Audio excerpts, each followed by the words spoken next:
मुझे याद है जब मैंने खुद का सेल्फ डायग्नोज किया तो मुझे पता चला कि मेरी ना ये प्रॉब्लम है, और वो है कि अ डिजीज टू प्लीज।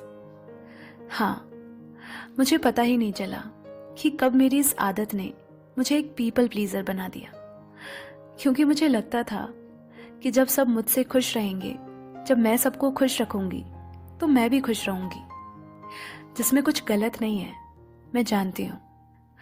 लेकिन मैं कुछ ऐसी गलतियां कर रही थी जिसे अंदर ही अंदर मुझे ही घुटन हो रही थी।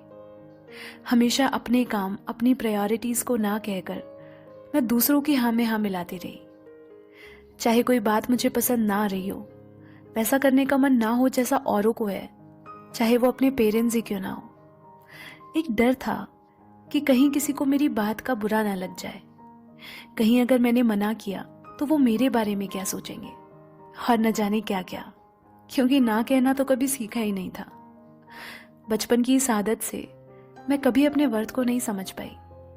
दूसरों के एक्सेप्टेंस के लिए, उनके ग्रुप में फिट होने के लिए मैं वो बनने की कोशिश कर रही थी जो असल में मैं थी ही नहीं।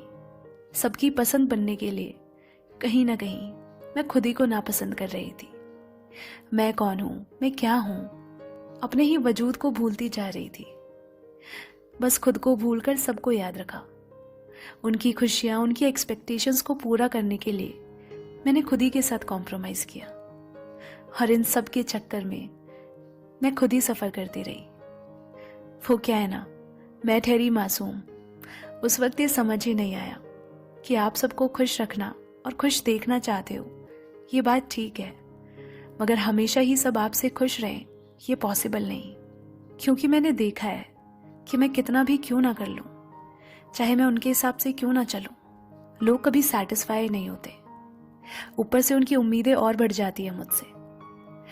इसीलिए अब और नहीं, सबको खुश करने का, उनकी उम्मीदों पर हर बार खरा उतरने का जिम्मा नहीं उठाया है मैंने।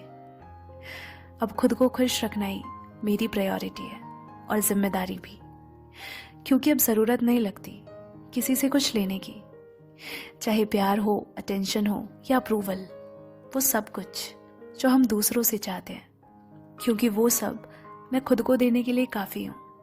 इसीलिए अब बुरा ही नहीं लगता ऐसे डिसीजंस लेने में जहां शायद लोगों को बुरा लगे, मगर मैं जानती हूं वो मेरे लिए सही है। After all I am not responsible for their happiness. और इसीलिए जिंदगी में खुद की एक बाउंड्री सेट करना कितना जरूरी है ये अब समझ आता है।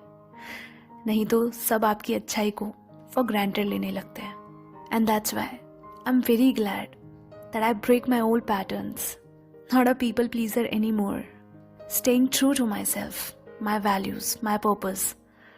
Instead of complaining, I started loving my mistakes and learned from them. And I think this is the best thing ever happened to me.